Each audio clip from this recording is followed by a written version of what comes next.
Vanessa Teresa Marcotte was a 27-year-old American woman who was attacked and killed while out for a walk on a rural road in Princeton, Massachusetts.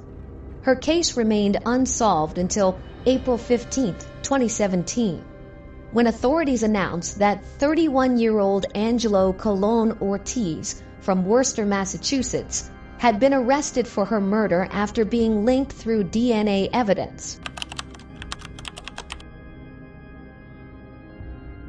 Vanessa Teresa Marcotte was born in Leominster, Massachusetts on June 17, 1989, to John and Rosanna Marcotte. The only child, she attended Bancroft School in Worcester, Massachusetts, and graduated cum laude from Boston University with a bachelor's degree in communications in 2011.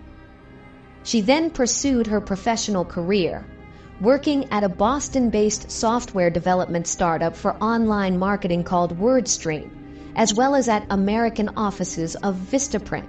Eventually, she began working as a client service manager at Google in New York City, where she worked until her death. Although Marcotte lived in New York City, she frequently visited her mother and aunt who lived in Princeton, Massachusetts, a small rural town with a population of fewer than 4,000 residents in Worcester County. On Sunday, August 7, 2016, Marcotte left her mother's home on Brook Station Road in Princeton early in the morning for a walk, and later that same day headed back to New York City on a commuter bus. Her family notified the police when several hours passed and she had not returned. Police immediately began a search for the missing person. She was found dead on a street, on a trail in dense woods around 8:20 p.m., less than half a mile from her mother's home. Law enforcement immediately classified it as a homicide. Her body was found unclothed, with burns on her face, legs, and hands. It was also believed that she had been sexually assaulted and strangled. She suffered crushing injuries to her throat and a broken nose. Her clothing, mobile phone, and headphones were missing, and partially burned sneakers were found near her body. None of her clothing was ever found, and it is believed her killer may have taken them when fleeing. Foreign DNA was also found at the scene. According to a local witness, Marcotte stopped at the Mountain Said Market on Hubbardston Road in the afternoon to get a drink, and she was last seen alive walking and talking on her mobile phone after 1 p.m. Another witness also reported seeing a car following Marcotte, which turned around and followed her again down the road she was walking. According to authorities, Marcotte put up a huge fight during the attack, which is believed to have occurred between 1 p.m. and 3 p.m. The murder garnered significant attention from national media and was often compared to the murder of Karina Vetrano from Queens, New York, who was found killed under similar circumstances less than a week earlier. However, authorities never officially stated they considered them related. The suspect linked by DNA evidence was arrested and charged in Vetrano's case in February 2017.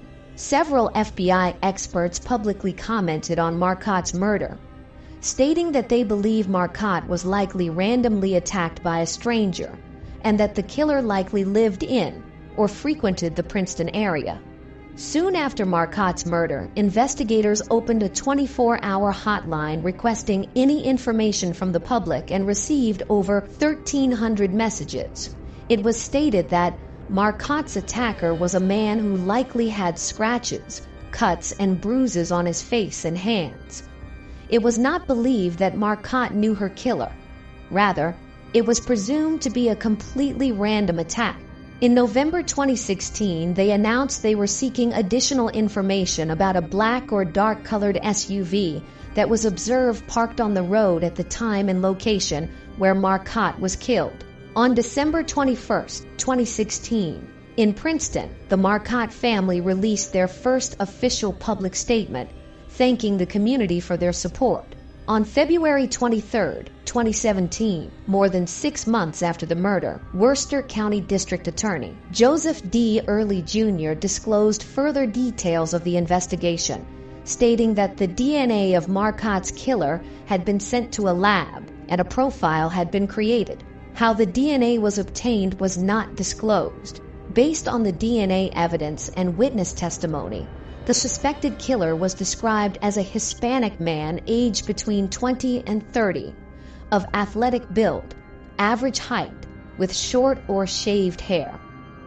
It was also speculated that on the day of the murder, the suspect either owned or had access to a dark-colored SUV, and in the days immediately following the attack, he may have had visible upper body injuries.